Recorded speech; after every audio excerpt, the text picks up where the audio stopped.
Hello and welcome to the Monkey Nut Podcast, where I'm joined by a fat man in Thailand. Wrong way. Hello. Hello. Are we doing the hello? Hello, Carstairs. Hello.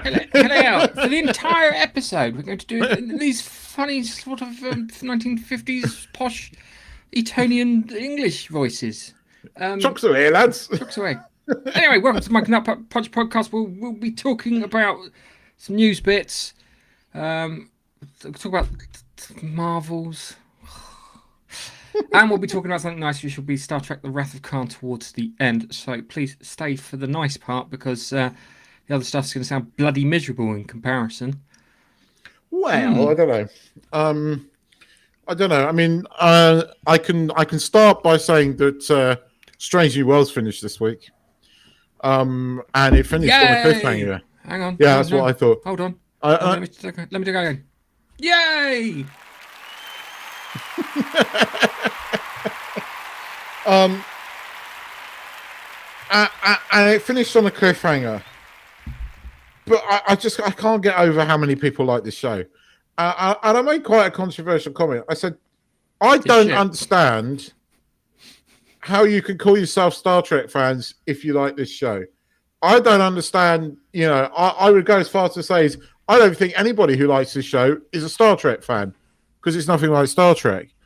But it's interesting that it chose to finish on a cliffhanger, and a pretty fucking big one. And I'm not convinced it's going to get a season 3, because it hasn't been in the Nielsen ratings. I don't care how many fucking people are going, I love it, on Facebook. When you see where they all come from, they're all from California. If they love it, why aren't they watching it? Exactly. And I don't think it is being watched.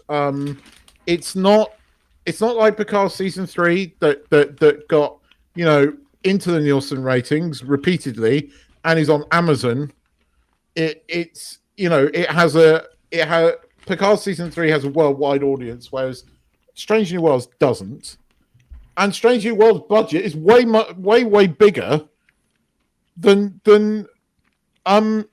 Picard was. So I still think, should they resolve all the strikes that are going on, and apparently the next lot of people going on strike are the special effects lot.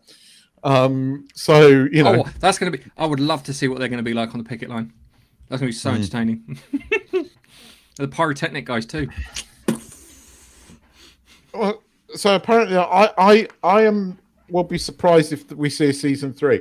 A lot of people say, "Oh, well, then we won't get a resolve to this." It's a little known fact, right, that when they used to do these 2-part season finals, they actually filmed the next episode before they went away on a break. So I would suspect that the other episode is in the can, or at least the shooting part is done. Whether they've done all the special effects and everything, probably not. But I suspect the shooting has been done, because if somebody goes away and gets like a skin tattoo, or gets in an accident or anything, insurance doesn't cover that. You can't just explain that midway through. So usually they tend to do the shooting of these 2 things. So I suspect that the other episode is in the can. So even if we don't get a 3rd season, we might get a resolution to this episode.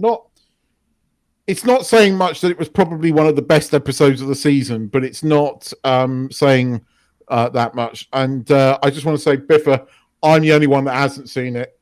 Sorry, I will watch it. I was expecting to talk about it. I watched it Friday, enjoyed it. I feel that it may not be for regular people. If you're a B5 fan, you're going to love it.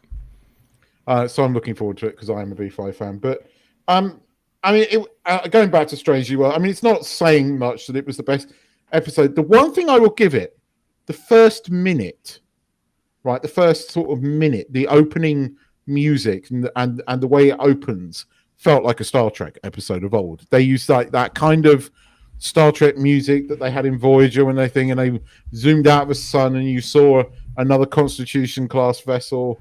So it was okay, but it wasn't great. Pike was good in it, but guess what? Guess who they introduced this time? And this is where I'm afraid they lost me. We were brought in Scotty.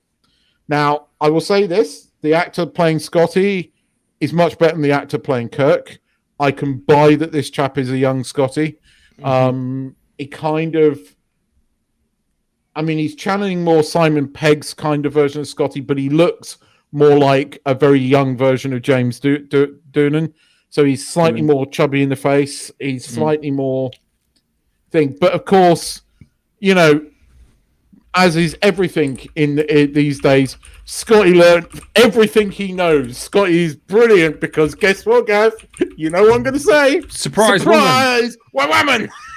So, the new chief engineer, Carol Kane, who's apparently trained every single Starfleet engineer, right, is why Scotty is so good. And they got that line in there. You know, they asked her, and he's one of my best students, and he's like me. It's like, oh, for fuck's sake. The reason I thought Scotty was good, because Scotty was a bullshitter. Yeah. Scotty would bullshit, and this like kind of Captain, have you not figured out that I bullshit all the time?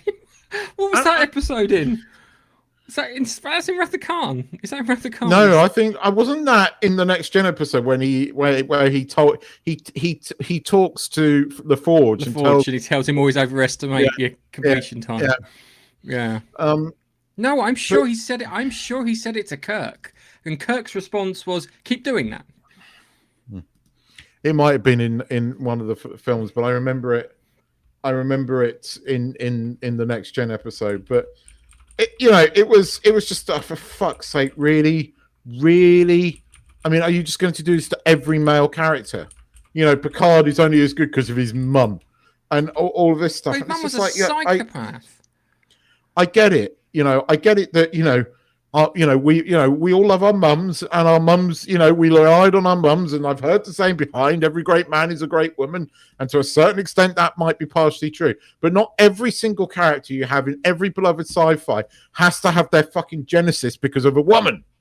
We are allowed to go out and become great people by going to university and learning. I know that this is what men used to do to women 50 years ago, and I realize that, but it doesn't make it right doing it the other way around, which is exactly 70 years ago. 70 years ago, mate. That's how looking back in time. You say that, but my wife's sister's boyfriend believes that a woman's place is in his kitchen. He actually said that the other day. I was like, really? In his kitchen? Well, you know. I prefer the Jerry Hall comment. What's the Jerry Hall? But Mr. Keithley was ecstatic that Nurse Chapel survived. I thought that was a bit contrived, and it was just. It shows how lazy the writers were to have her wake up on the ship. It was kind of obvious that was going to happen, and of course, for her to save Spock again, kind of obvious. I will say that if Strange New Worlds was good, right? If Strange New Worlds was consistently good, I kind of think that the Gorn being more like the Exomorphs from Alien is kind of cool, right? But they've blatantly stolen it, and they're not doing anything new with it. And while seeing that Gorn in his, spacesuit and everything was slightly cool, it was a cool moment in a really bad season of television. But girl boss fatigue, yeah, exactly that. I kind of like Carol Kane. I think she's miscast in this. What's she there for, other than to be the woman behind all the great men, all the great engineers and everything? And I'm tired of it. I'm tired of the same storyline. I keep hearing all these things about these writers being on strike, the poor writers. Fuck them. I'm sorry, writing in Hollywood for the last since 2016 has been bad, and it was going wrong before that. It was going bad before that, and it's just got ridiculous now. And it's the same shit. It's the same contrived bullshit. Was I ecstatic that Nurse Chapel survived? I didn't really give a shit. So yeah. Anyway, Strange New Worlds done with. I'll be surprised if we see a season 3. If this strike carries on much longer, I don't think we are. Paramount lost 460 million or something, or billion or something ridiculous like that in their last quarter. So they've got no bloody money.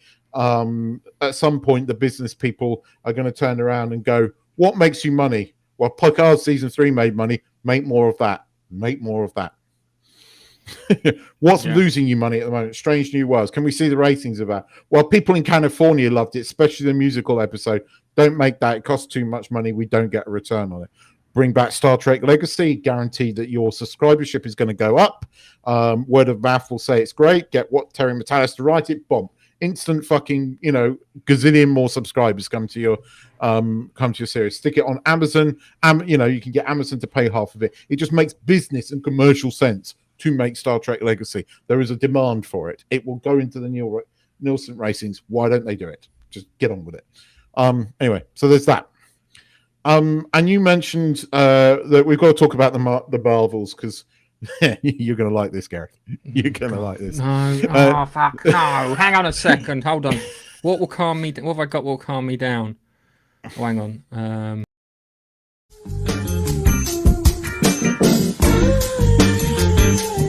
I'll do. Sorry. It was after that. So, the director of Marvels, Nia DaCosta, I don't know if it's a girl or man, says superhero fatigue absolutely exists, but don't worry. His new MCU film is really wacky and silly, I quote, compared to the others. Now, I mean, one of our biggest complaints of Thor: Love and Thunder is it was too stupid and silly, right? And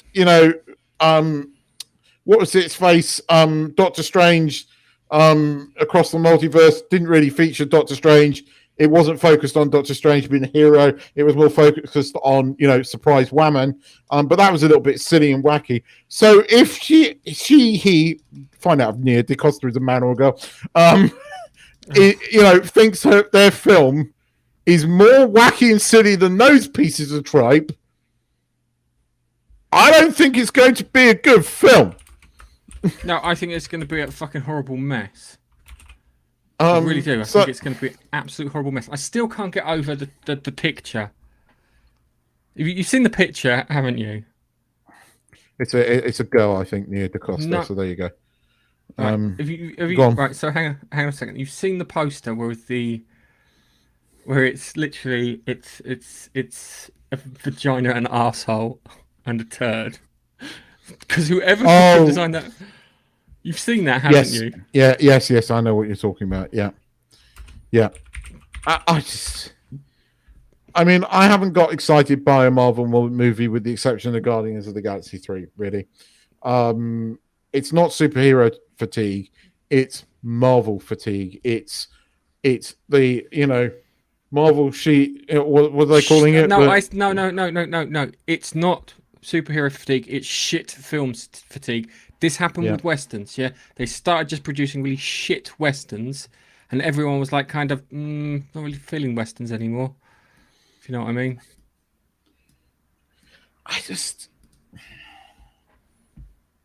The MCU has got so boring, so predictable, and so dull. They haven't had any kind of direction. I don't understand how Kevin Feige is still in a job. After 4 years of this shit, 5 years of this shit, I'm done with it. I can't get excited by it anymore. And I'm not. And maybe it is superhero fatigue, but it's superhero fatigue because you stop making good superhero movies. So no, it is shit film fatigue. It is shit film fatigue. And I'm just, okay. Look. Now I see what vagina, arsehole. Look, you can draw. I can draw. Look, I can draw. Look, the blue. Look at that. And Miss Marvel's the poop at the bottom. It's like Brie Larson's an arsehole. Whatever mush, I can't remember her name. She was all right in thingy. She wasn't a horrible person, but she's a C word. I don't understand how anybody thought that Secret Invasion was watchable TV, and it's been trashed even by critics. How did that ever get made? I mean, who signed off on that? And you want to tell me that these writers deserve more money? Yeah.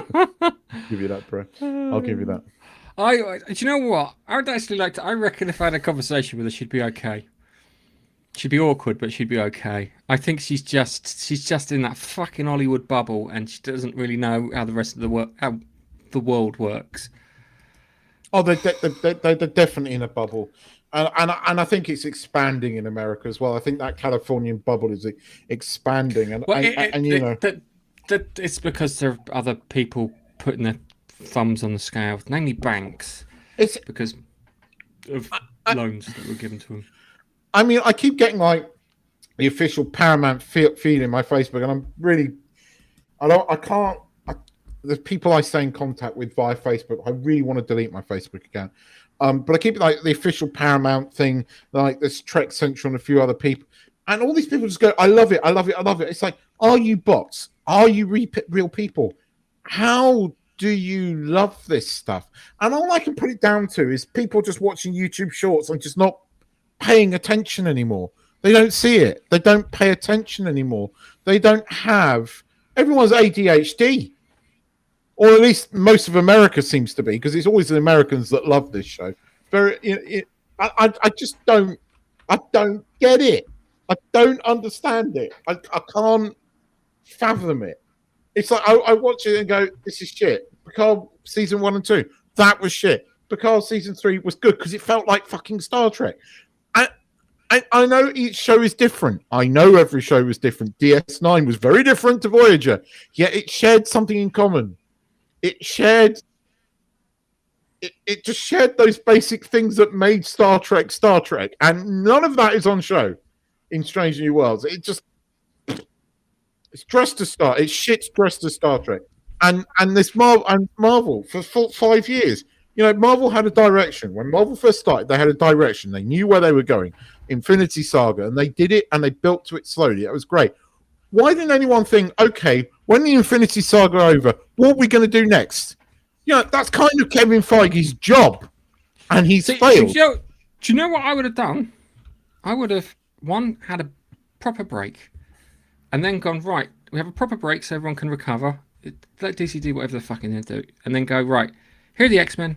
Here's the Fantastic Four. Yeah. Here's Blade. And then introduce a whole raft of new characters. Yeah.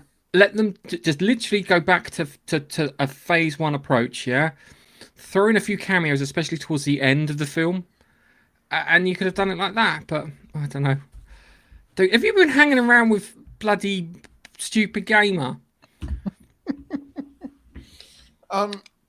They do look like Megan Rapinoe, I will agree. And she missed that penalty. Pay me more to miss penalties. Let's go speak to Stuart Pearce. Gareth Southgate. I don't go. I mean, interestingly, Bob Iger has finally admitted that the movies were all, what was his words, disappointed at the Disney's summer blockbusters. Every one of Disney's summer blockbuster movies have been failures. All of them. How is Bob Iger still in a job, right? How are the shareholders, not a shareholder fucking meeting, going, we need to fire this dickhead, right? Because it ain't working, right? I can see it next year. If Disney carry on down this thing, Bob Iger will go. Because no shareholder can stand there and say, oh, he's great, he's doing well for the company. When every one of your blockbuster movies underperforms, that's got to be fireable. But of course, Disney won't have any blockbuster movies next year because they're all going to be on the picket line. So he might survive a bit longer. But Disney are fucked. So just a quick one, all right? So the person who is directing or writing the Marvels, it's a lady. It's a lady, yeah. And have you want to see what her credits look like? She's only got writing credits. Go on. She has a writing credit for Candyman, the screenplay that was redone in 2021.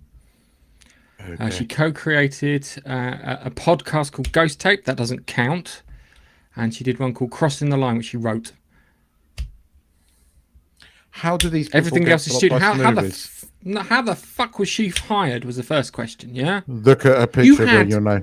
Look at the picture, you'll know how she was hired. No, hang on a second. There are other black directors out there that could have more qualified. Yeah. Only ones that want to work for Disney. I really don't get it. It doesn't make any sense because it's like kind of you can pick someone who's got some kind of qualifications. Because at the moment, this looks like a rerun of the Eternals.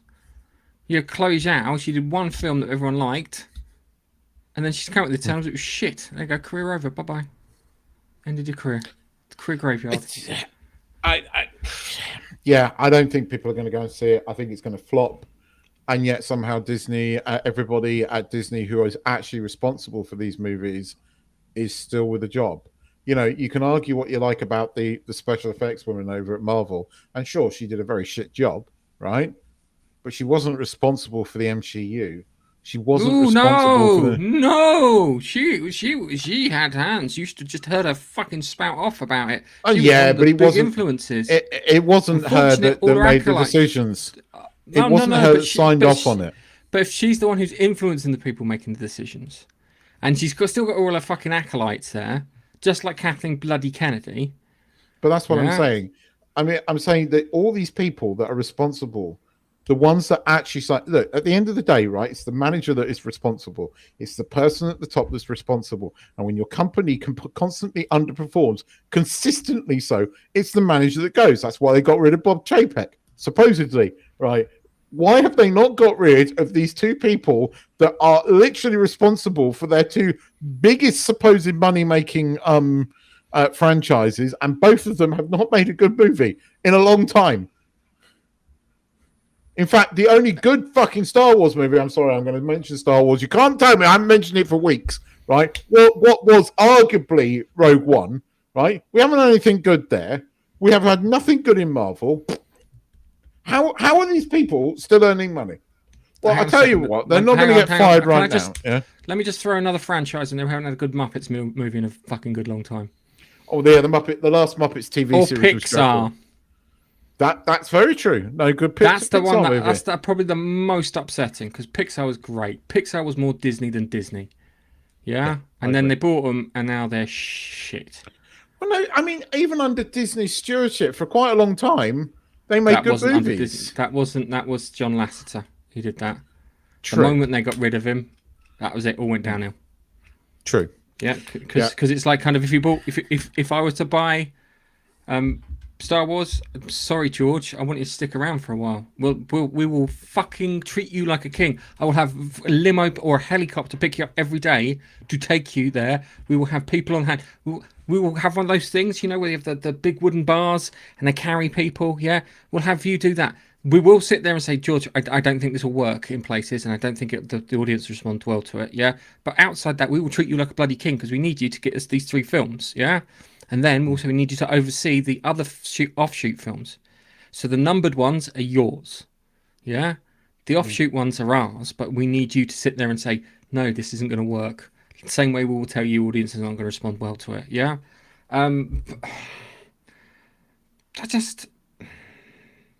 The trailer to the Marvels just doesn't... it looks like a TV episode. No, it does. But that's because they've diluted it, and they've admitted it. But I mean, I think Iger's come out and said that there was too many Marvel TV series, and they have. None of them have been any good. Now, ironically, probably one of the better ones was Miss Marvel.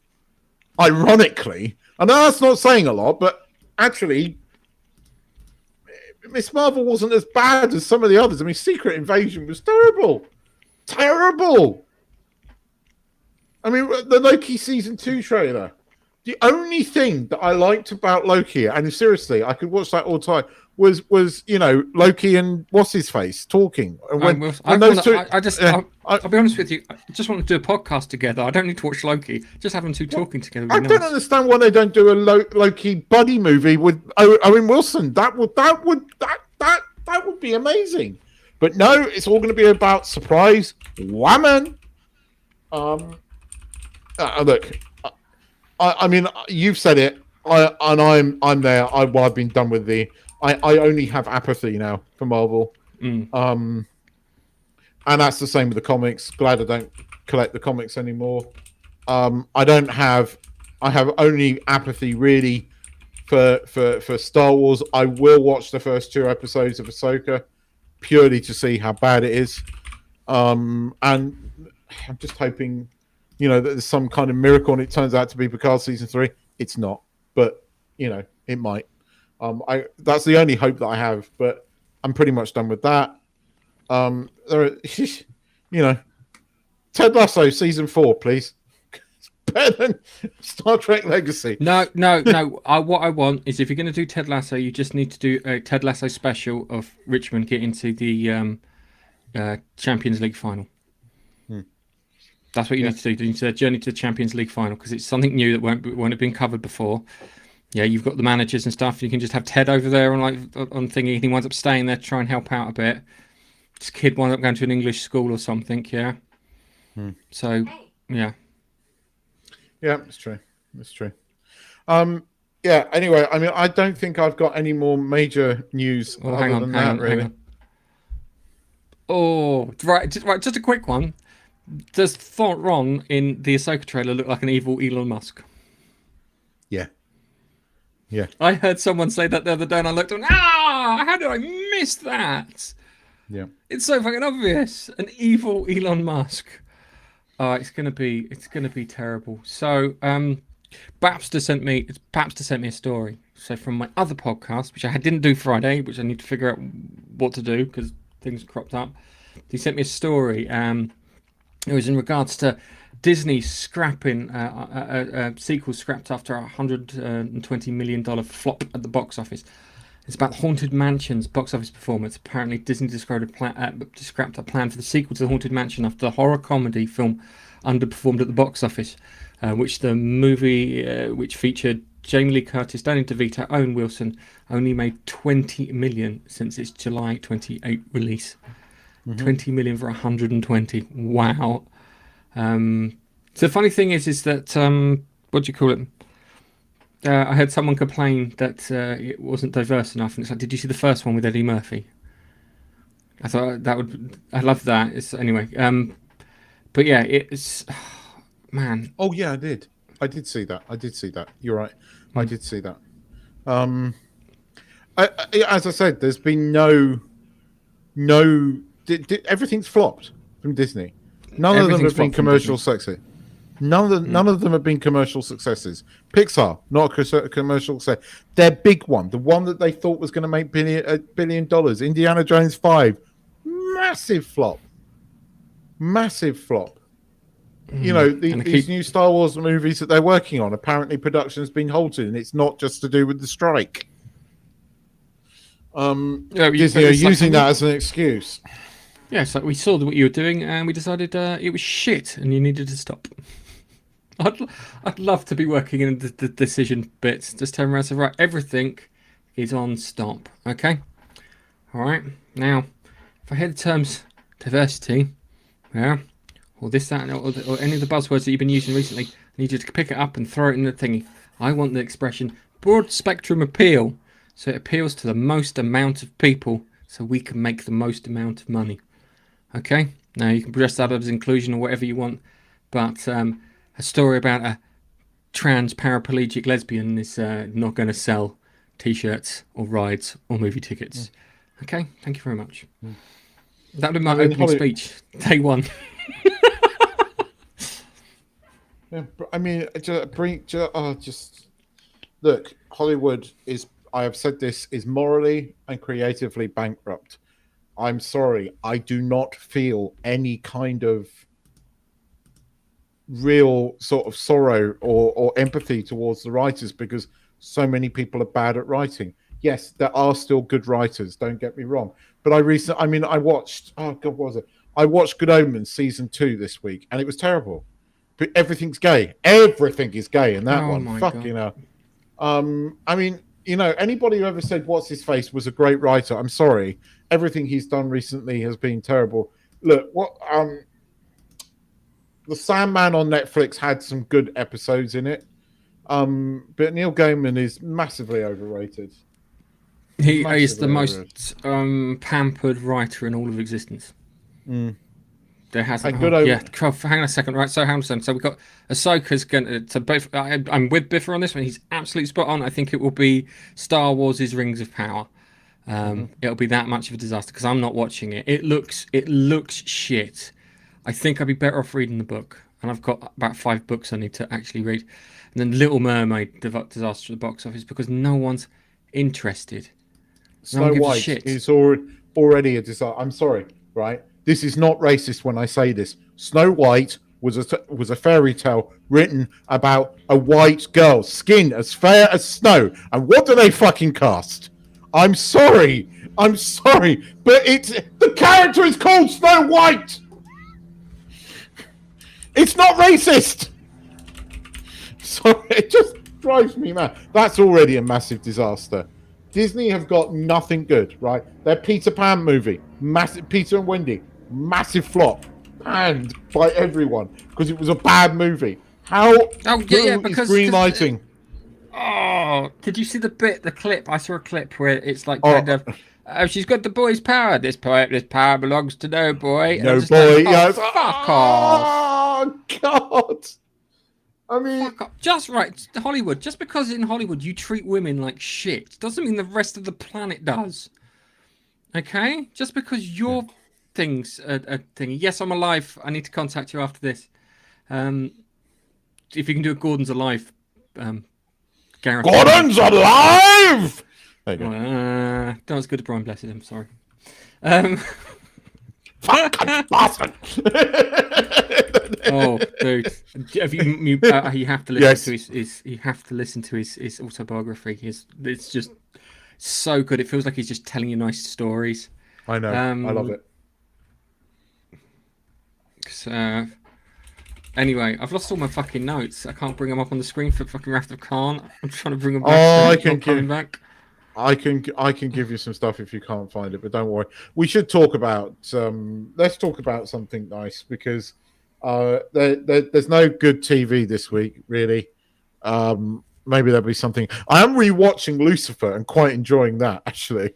I recently watched all of Suits, which apparently is now one of the most watched.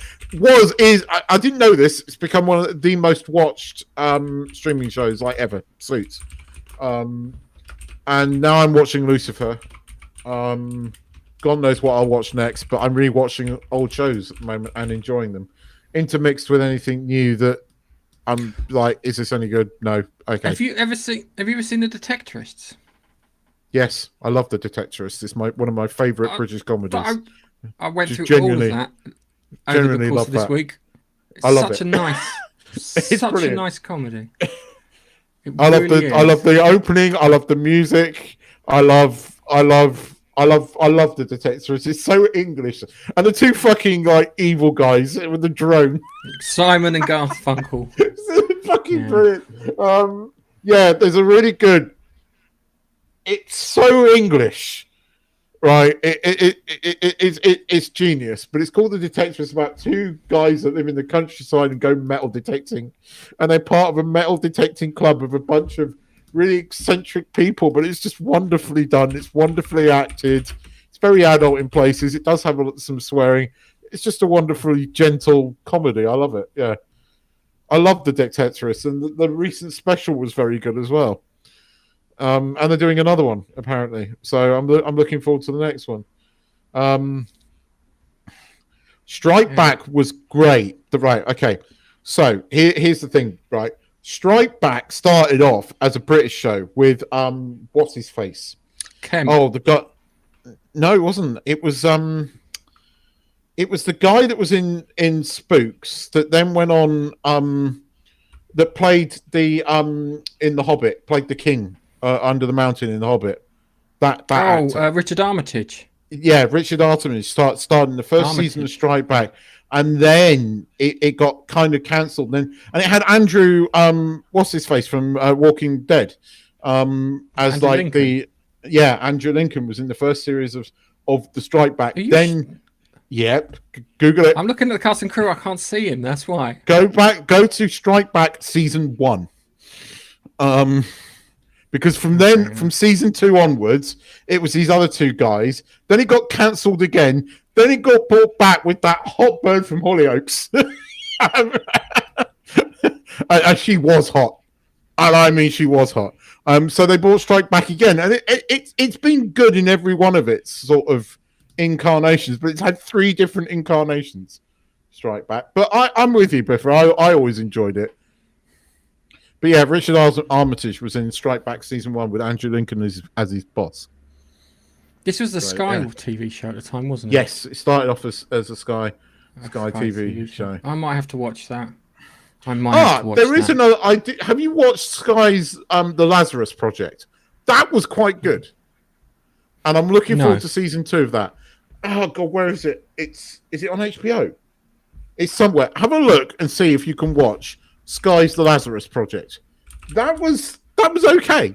That was okay. That was actually all right. That sounds like a ringing endorsement, Keith. It was okay. That's the kind of review that Kit Nige would give. What do you think about him? Yeah, it was all right. Yeah, it was all right. It was all right. It was watchable, Gareth. Put it this way. At the moment, right, watchable TV is okay. Because we don't have a lot of it. I'm not going to say it was like the most amazing thing on TV, because it wasn't. But it was watchable. And you know, season 2 could be interesting. I'm kind of looking forward to it. But anyway, we should talk about Star Trek 2. The Wrath of Khan. I had an opening statement. Star Trek. I had a fucking opening statement, and I'm never putting anything cloud fucking based again. Yeah. I'm annoyed because I had a look. Pardon? They're gone. They just disappeared. I open it up, it's fucking blank, and I'll probably get it back by restarting the computer, which means I have to drop a bloody thing. Fuck you. iCloud. What about your phone? Can your phone not got iCloud on it, and my iPad's in the drawer downstairs. Is it an iCloudy thing? Yeah. Oh. Okay. Anyway, I asked ChatGPT to write me some notes. They're not as good. My ones were better. So, all right. So, I had an opening statement. It went along the lines of, "You like Star Trek, huh? Well, Star Trek's back for a sequel, and this time they did a sensible thing and paid attention to what was done, what went before, on a cheaper budget." And cheaper budget with a smaller scale, they managed to achieve far, far more and please far more Star Trek fans. Something along those lines. Nicholas Meyer, who knew fuck all about Star Trek, did the sensible thing, went off and watched a load of Star Trek stuff and went, that's what we're doing. And he pretty much based the Wrath of Khan on somewhere between the Balanced Terror and Space Seed. It's an interesting tale, the road to the Wrath of Khan. And I know this, and I'm afraid I'm going to admit this. I didn't prepare for this. I'm very sorry. I flew to Singapore this weekend. I came back and my house was flooded, so I had to do some emergency plumbing. I pretty much twisted my ankle while I was there, so I can hardly walk. And my fucking aeroplane came in at the furthest away gate. Anyway, so I got back. That your ankle was a wanking accident. I wish it was. And how big is it if you use your feet? And it was definitely not a wanking accident. I took my wife to Singapore. There was none of that this time. Singapore was the most expensive fucking city on the planet. But anyway, yes. So Star Trek 2: Wrath of Khan. Nicholas Meyer wrote it because Gene Roddenberry was kind of fired. Oh no, he wasn't fired. He was politely sidelined into consultant executive producer. He was kind of fired because he wrote a really.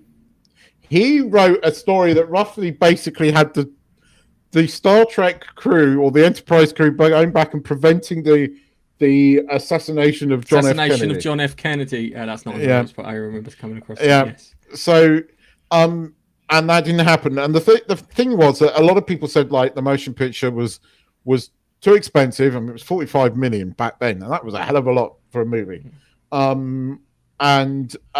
It was, really boring. A lot of people said, and the cinematic version of the film is a lot duller than the director's cut, which is actually shorter than the original one because they actually cut down scenes and made it slightly more interesting. But anyway, so Wrath of Khan opened up. Its budget was $11 million.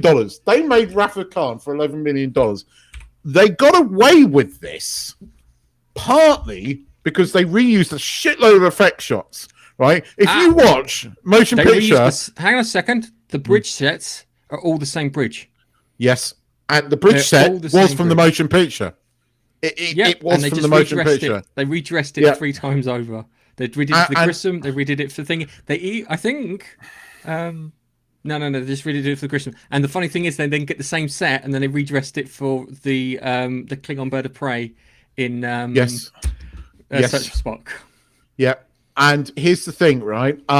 If you watch motion picture when the Enterprise leaves dock, and then you watch Star Trek 2 straight away, it's exactly the same scene, down to the point of the waving fucking spaceman guy, right? And it was only in Star Trek 3 when they realized that Star Trek 2 made a shitload of money and became popular and gained lots of new fans to the franchise that Star Trek 3 got a budget. We got a proper fucking space dock. But we'll talk about that next week. Just talk about the fact that it was done on it was really cheap. Yeah, $11 billion. And it was cheap. It didn't make as much money as the motion picture, but it did make more margin than the motion picture. Yeah. It didn't initially make any more money, but it was a kind of Picard season 3 thing, word of mouth. On home video, it became popular, and it became more and more popular. And as more fans saw it, more people loved it, and then it had this cult following, and it largely is responsible for like a lot of Star Trek fans today. You know, people then went back and watched the original series and the animated show and all of that stuff, and again, it led 5 years later to the launch of the next gen. And you know, I mean, we got Star Trek 3 quite quickly on, and it was halfway through. And this is another thing: Nicholas Meyer kind of fell out with Paramount at the end of the movie because there's 2 key scenes that were added that he had nothing to do with. Oh, yes. There was the torpedo on the Genesis planet was one of them. And what was the other one? The Catra scene where Spock mind melds with thing. Those were added, and that pissed him off, and that's why he didn't come back for Star Trek 3. And it was Leonard Nimoy that did that. But it is still an example. It's just a fucking fantastic movie. They nailed it in this movie. I mean, you know, okay, the movie's about getting old, and there's themes in there that are. Right. So hang on a second, because I do remember some of my notes, and the one is it's supposed to be Kirk's 50th birthday. Yeah. Yes. So it's supposed to be his 50th birthday. So McCoy goes, "Here you are, old fogey, you can't see anything. Have a pair of glasses." There is a mention of that because he goes, "What are these?" Oh, because I know, but hang on, because he can't do Retinox 5 or whatever it is. Yeah. But he says it's pretty much, "You're old. Here, fogey, have a pair of fucking reading glasses." That's just like your mate's like, "Here you go." Okay, apparently they're antiques. So, but it's still, I find that hilarious. And then there was another one that was happening too. They also cut out the subplot with Scotty's nephew. Yes, they did. Yeah. So the lad was Scotty's nephew. Scotty's nephew. This is the best performance James Doohan's done in any of the Star Trek films. Yeah, except I never understood why he bought, because the guy he's holding is the nephew. Why did he? Because this is always something that's bothered me, and I'll talk about Biffa's latest comment in a second because I want to talk about that. The thing that's always bothered me is when the Reliance first attacks. Why does he fucking bring him to the bridge first, and then it cuts to him in sickbay, dying on the table? What was the fucking point of that? And the point was he was meant to be dead, and it was his nephew, and then they kind of fucked around with it, and that cutting never worked. It made James Doohan's, and he apparently had a problem with that, because it was like, why the fuck would you take him to the bridge if the guy's still alive? Why don't you rush him to sickbay? Because he was already meant to be dead at that point. I think the thing was, if you really wanted to do it right, he should have just turned around and meant to say sickbay. I meant to say, but it was the way, because again, that scene where he's lying on the bed, and you know, what's the word, Admiral, and Kirk says what he does. That was again filmed after the fact. And this comment here from Biffa: the Rafa Khan Wormier scene haunts me to this day. I've never been able to. Let's get these bits piece by piece. Get them piece by piece. Let's do it piece by piece. Come on. So,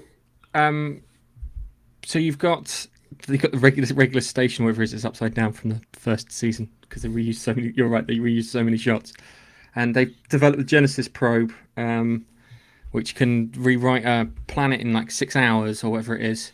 And they have the CGI sequence, which they love so much. It appears in like 3 other Star Trek films. It appears in Star Trek 3 and 4 Yeah. at the end. The interesting thing is Star Trek 2 is one of the first movies to extensively use computer-generated graphics. Now, we're not talking like CGI like Jurassic Park, but it was one of the first movies to use. In fact, I think it is the first movie to use as much computer-generated stuff as it did, because a lot of the effect shots that you see in the film, as we've already talked about, are reused from the motion picture. So, you know, the effects budget was spent on that computer-generated stuff. That was done by. So, it was all done by ILM, wasn't it? For that. Yeah, and like when you see the Genesis cave, there's a special word for it, but that was a computer image that was like a digital matte painting, effectively. That they used computer generated graphics to make the waterfall move. And things like that. Again, that was a digital image that they did. It wasn't. It was a digital painting. Really cool. So we've got the Genesis people. You've got the Reliant. It's out doing its thing, and you've got Chekhov and Matey Bob. I can't remember his name. Black fella. Winds up vaporizing himself like he's hit himself with a disruptor tea. I'm going to bring the thing up now. I'm so annoyed that I've lost my notes. I'll find them next week. I'll be gutted. I'm going to write them. I should have just written them down on bloody paper like I did last week. The problem was it wasn't very clear. What was the name of the captain? Captain Boldface. I've actually got him right on screen right now because I did start watching it. I got to the point where they're on. They've just found Paul them on the station. Yeah, that was the actor. That was the actor who played him, Paul Winfield. Now he's great because he usually plays like military captains and colonels and stuff like that. Did you know he was also in another episode of Star Trek? My least favourite episode of Star Trek. What was it? Next Generation. Which one? Would you like a clue? Go on. Darmok Enchalar. Oh God, what was that? Remind me. Remind me. It's the one where they're trying to have a conversation with these aliens, but the universal translator doesn't work. So they decide to get both captains, put them on a planet where they fight. He was the Gorn. He was like the Gorn-esque. He was like a Gorn-style cousin. No, it wasn't the Gorn style.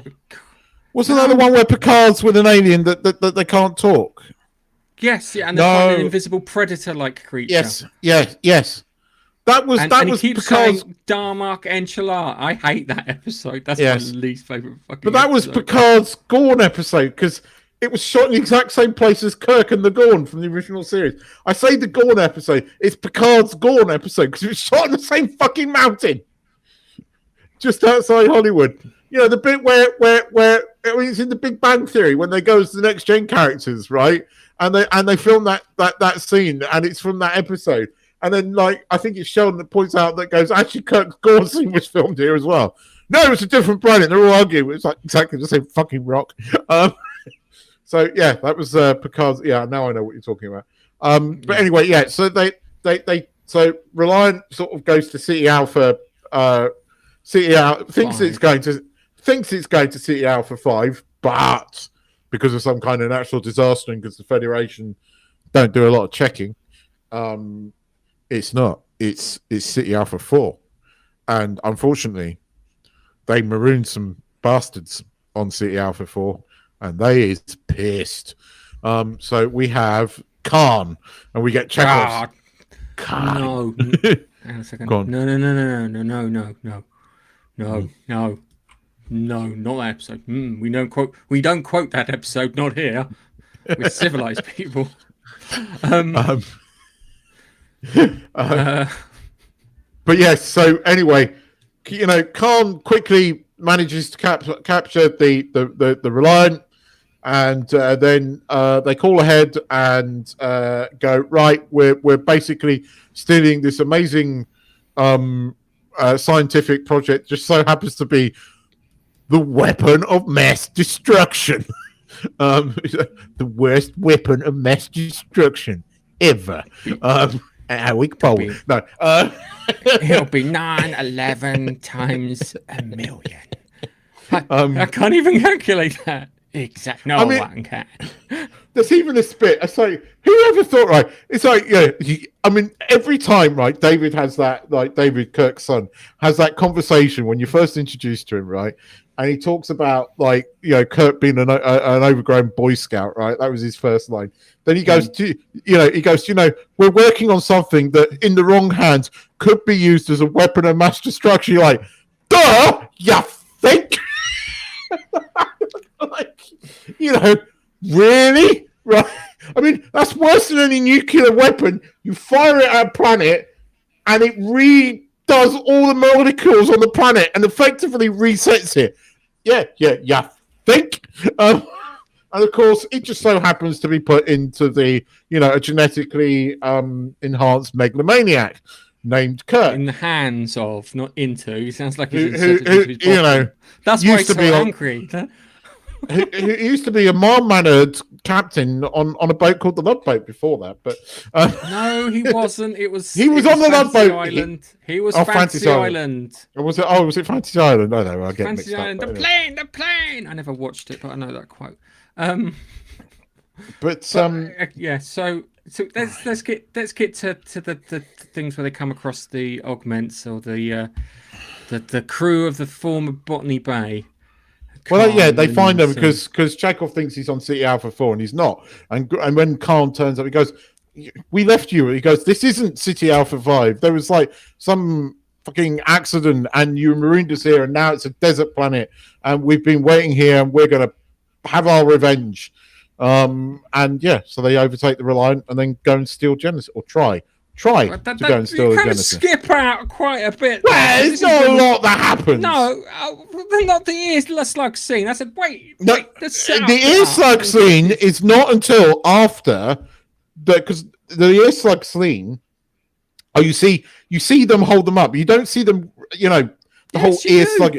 Do you? Is that on City Alpha? It's the bit when they come out the ear that holds. That's how they take control of the Reliant.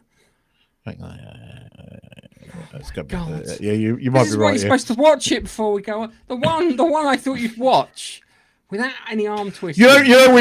We missed out one kind of vital bit at the beginning as well. Like one thing that's been used in pop culture for fucking years, including in multiple episodes of Suits. Right, the opening scene of this, right, the thing that's been done to death and is now so recognised in pop culture. Kobayashi Maru. Oh, we didn't talk about Kobayashi Maru, which is it's so quoted now in pop culture. You don't have to be a Star Trek fan to know where Kobayashi Maru comes from. Do you want to hear? Do you know what film referenced it the best? Go on. Have a guess. It's a crime drama. I kind of like the way Suits used to reference it, but go on, remind me. Usual Suspects. Ah, yes, it did. Yes, Mr. Kobayashi. Yes. And then he looks at the mug at the bottom, and it's Kobayashi. Because that's what Kobayashi mugs. Yes, we did miss out the Kobayashi Maru. And you're right. Yes, the Botany Bay. Because when you get Chekhov realizing Botany Bay. But the funny thing was, if you know anything about Star Trek lore, he wasn't around for that episode. No, he wasn't. Absolutely true. But we had to have it because he was the most dispensable character at the time. And you're right. The ear were the ear slug suit. Yeah. Got it. Oh yeah. Yeah. I've got it now. The ear slug thing. Yeah. You're right. It was on the bottom. I love the way Khan picks up Chekhov. There's like a handle on his spacesuit, especially for that scene where he just picks him up and goes. I can't remember what he says now, but he just picks him up and says, "There you go. You're not gonna fuck with me now, are you, little one?" Puts him back down. Yeah. Like you're putting something up on a shelf. Here. Oh god. Yeah. Okay. Just for you. Yeah. Oh yeah, there we go. Oh god, yeah. Yep. Still haunts me. Still haunts me. Still haunts me today. It could be worse. It could be a foot long, and it could go up another orifice. So yeah, no, you're right about that. And anyway, then okay, so Chekhov and Captain What's His Face are used as pawns to basically try and steal Genesis. Carol Marcus, being an independent woman, goes, "Oi, Jim, what are you doing? You can't steal my thing." She realizes that something doesn't make sense, and there's a conversation between them, and then. You haven't seen the Marvels yet. Go on. That's my argument. You haven't seen the Marvels yet. You don't know how bad it could be.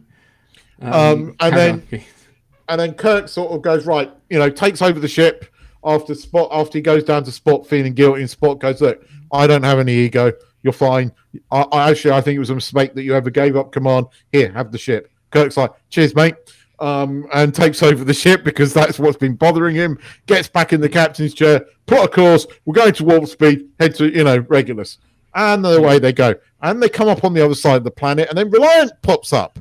And they're like, "Oh, hello, Mr. Reliant." And then Reliant starts firing all their fucking phasers at him. No. Yeah, that doesn't happen. They sit there and it's like, hang on a moment. They're not responding to our hails. And then Sarek, or whatever her name is, Kirstie Alley's character, turns around and goes, "You know the situation. You're supposed to put the shields up, don't you? It's like go to yellow alert." And it's like, no, it's a friendly ship. No, we go to yellow alert. And it's like, no, Captain's out. Captain, I'm in charge, yeah? Yeah, and then it goes, and then all of a sudden, then they get attacked, and then Kirk is like, "Fuck me, you carry on quoting me the regulations." Because, be honest with you, if you quote regulations to superior officer, that's technically a minor form of insubordination, which you're not allowed to do. Bad form, even for a fucking Vulcan not knowing the rules. So, yeah, you got that, and then they attack the ship, and then Kirk pulls which I love, was the prefix code to shut the shields down. And Khan's like, he's like, "I know what he's done. I can't find the fucking button." And he does the thing, when it's like you're on the computer and you're looking for the fucking... Where's the any key? It says press any key. Where is that any key?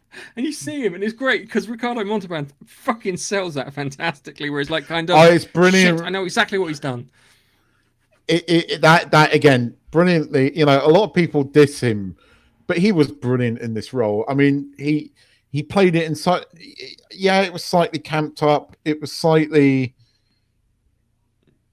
But he was brilliant. And, he phones up and he goes, "Right, I fucked up your ship. I'm going to kill you, but I wanted you to know who it was, right?" And it's done in such a calm manner, almost a smiley way.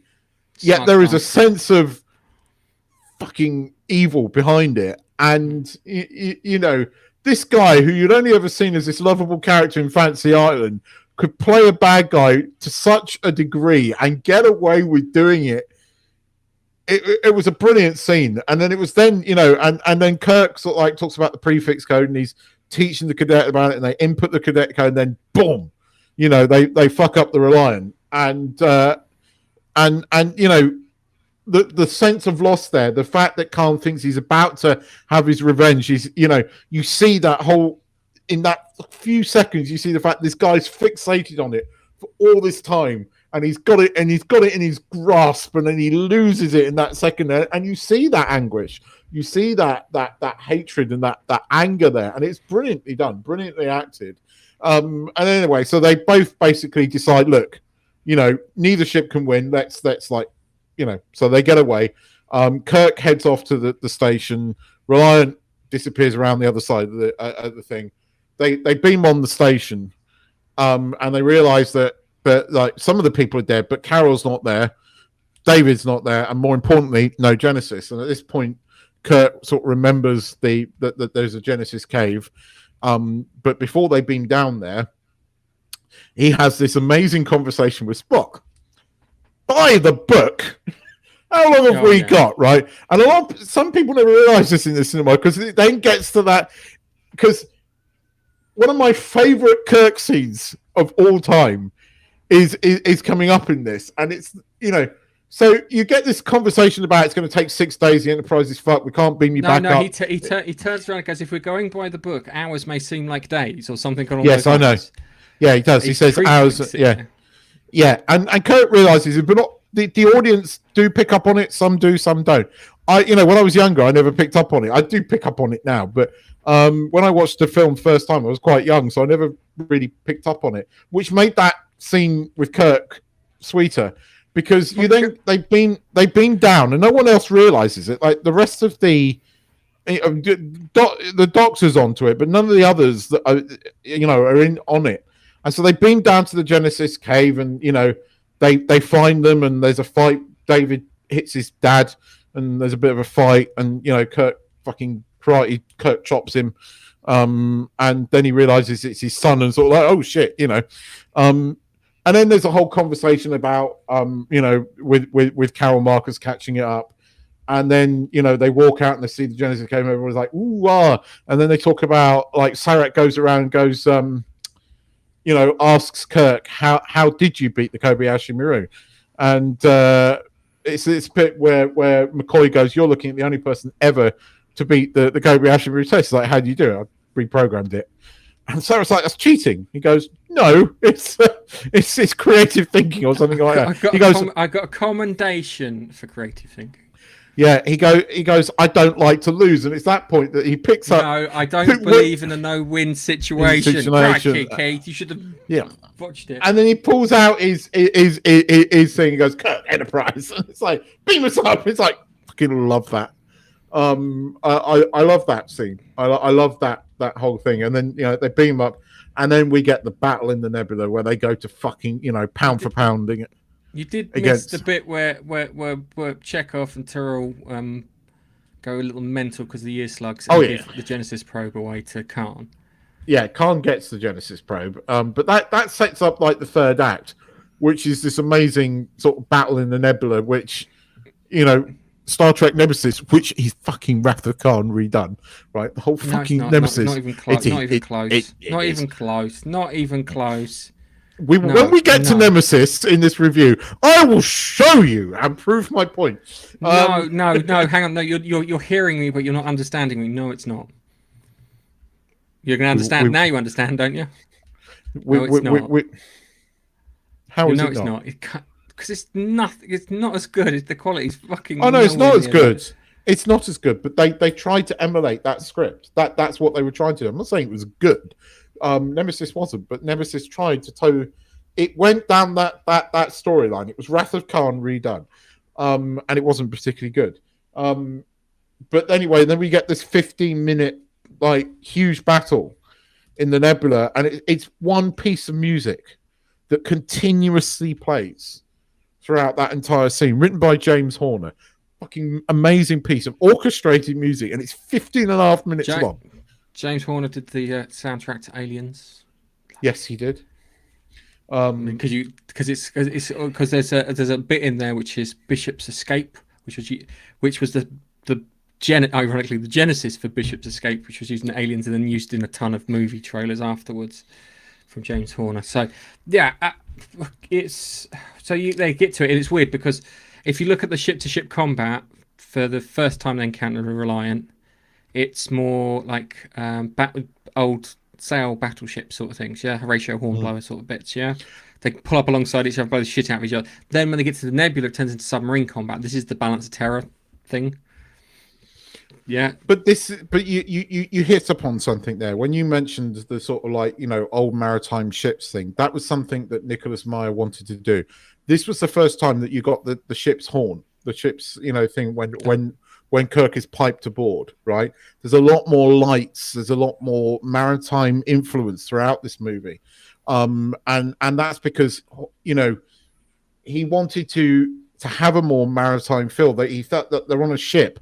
Humans would take those, like, humans that are like tradition, they would take some of that tradition and add it to this kind of ship. And that's what he did. So the whole torpedo bay thing, emanates a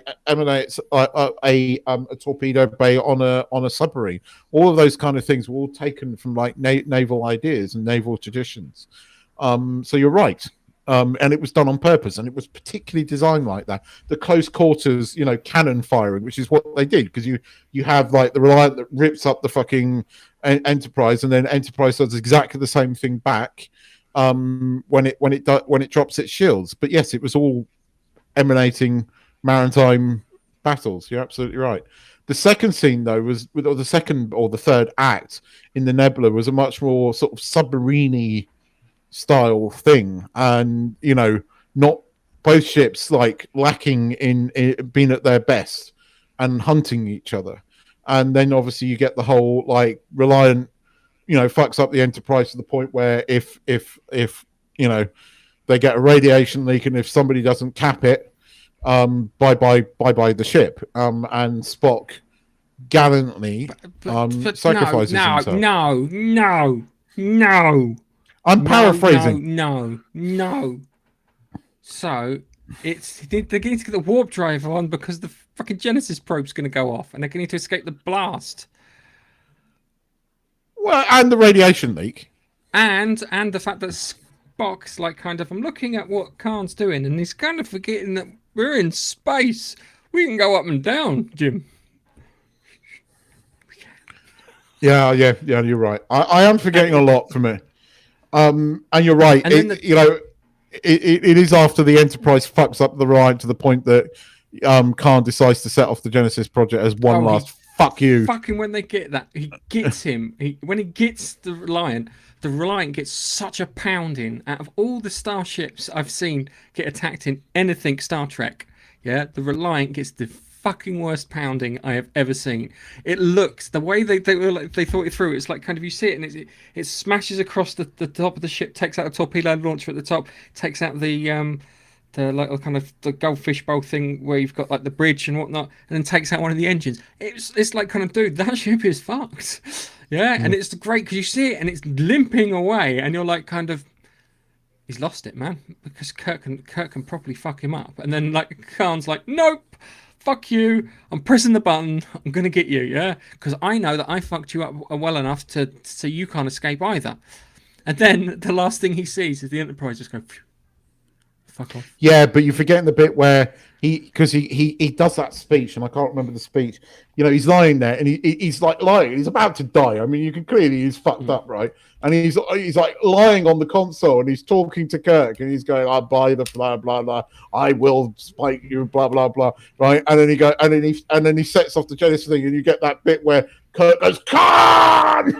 No, you missed that. That was back on the planet in the Genesis cave. No, the Khan bit is on the bridge. The Genesis cave. Go back because it cuts because they're in the Genesis cave and then it cuts to space. Yeah, and you hear him shout through space, which is impossible. Yeah, you're right. Yeah, you're right. Yeah, after he steals the Genesis probe and he says he's going to leave him buried there for all eternity. You're right. I missed my notes because that was in my notes. You're right. But anyway. Yeah, thank you. Yeah. No, I'm right. Nerd point deducted from Keith. Yes. Yeah, you're right. Buried alive. Yeah, you're right. Yeah. It's all an act. You're right. Sorry. Anyway. Spock sacrifices himself, saves the day. Then right at the last second, Enterprise warps out. And a new Genesis planet is born. Because there's a bit they cut out of the original. If you've seen the extended thing where he goes down and talks to Scotty about the engine, says to Scotty, he goes, "Have you tried turning it off and on again?"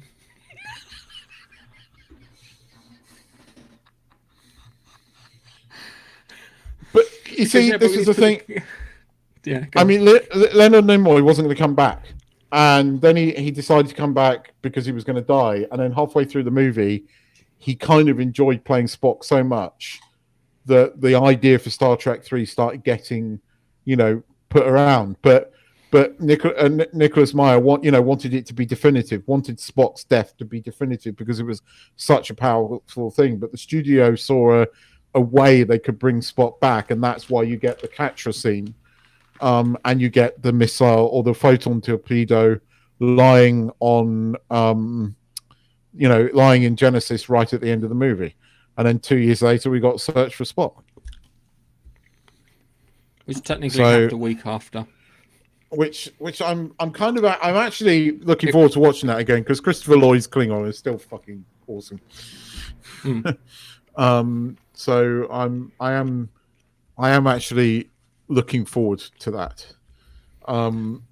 But look, Rafa Khan is. I'm going to write my notes down on paper next week too, because I will notes and watch it. I might even watch Search for Spock tomorrow, just after I finish watching Wrath of Khan, because I'm going to finish Wrath of Khan now, so that I can remember it. I haven't watched it for a long time, but it is still the best Star Trek movie. I mean, it's not downhill from here, but this was the pinnacle.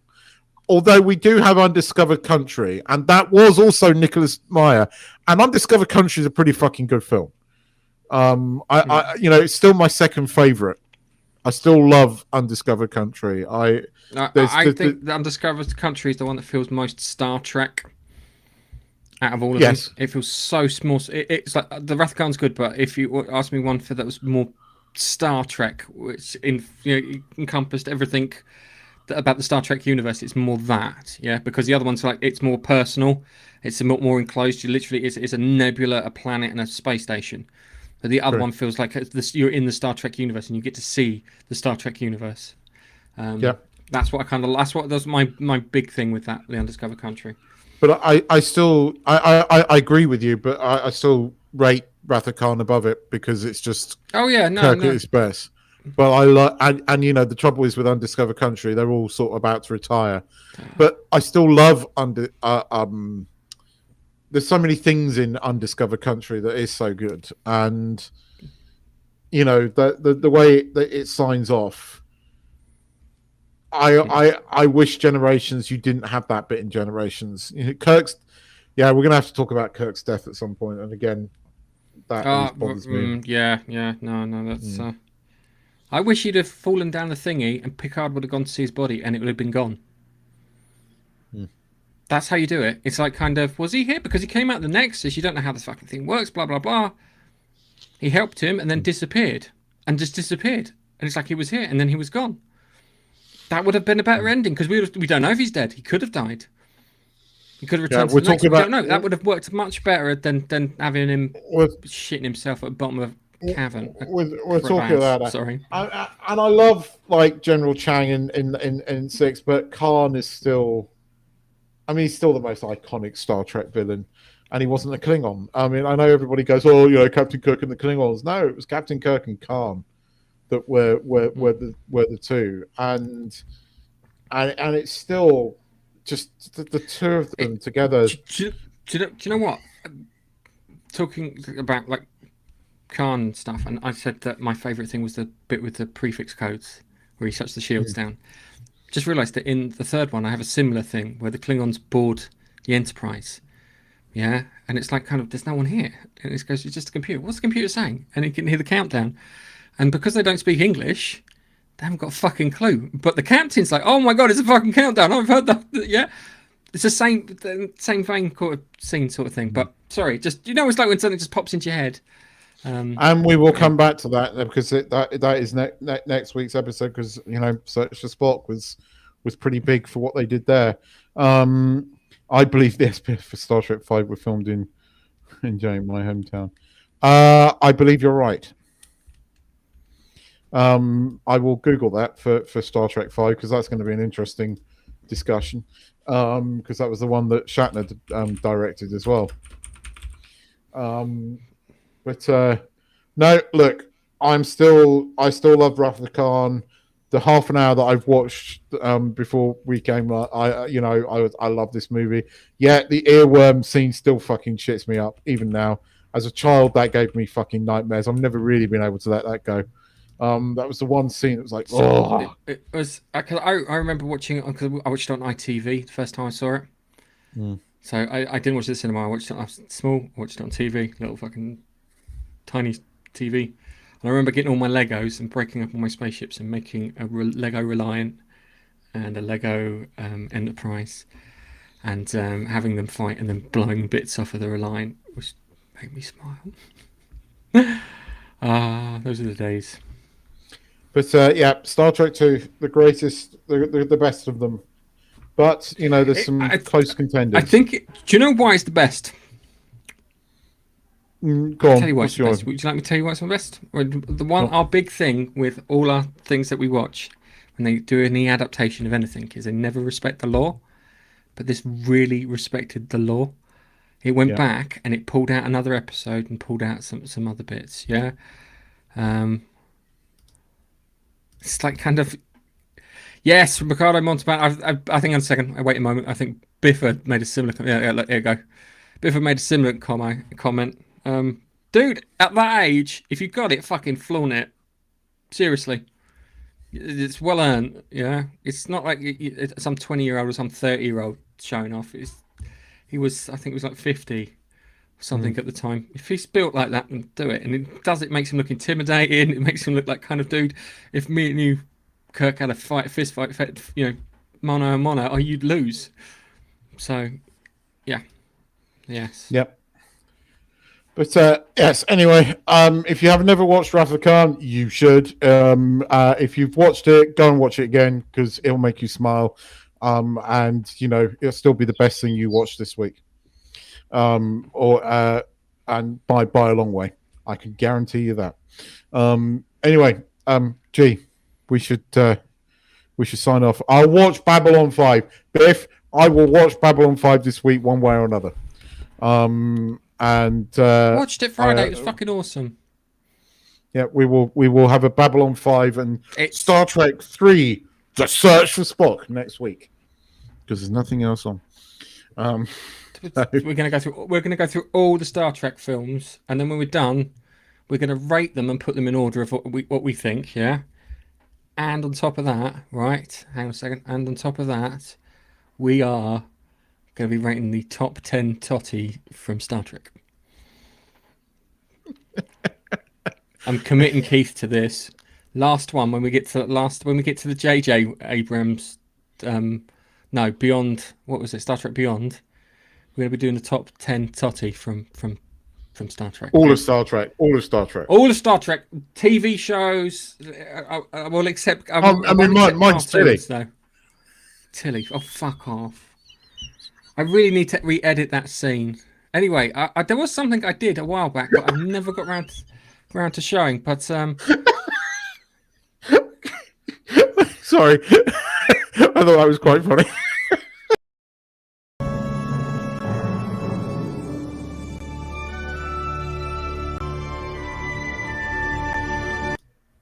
There you go. On that note, that one was earned. Just Keith, no. Hot Trek chicks. I need a. Do you know what? Do that. What? Seriously, guys. Actually, hang on. Hot Star Trek Tilly. I bet you should. No, hang on a second. You know what they say. You know what they say. He might be onto something here. Once you've gone ginger, you turn into a ninja. Yeah, we'll go with that one. We'll go with that one. I'm going to put Tilly down as the easiest lay. That's the slightly political correct way of saying it. There we go. He couldn't help himself. He could not help himself. He starts off nice and PC, then he goes, fuck it. Hang on. No. Hold on. Number one. And on that note, you see now Gareth mentioned that Biffert, right? But what was it? What's his face's wife? The Quark's brother's wife in Deep Space Nine.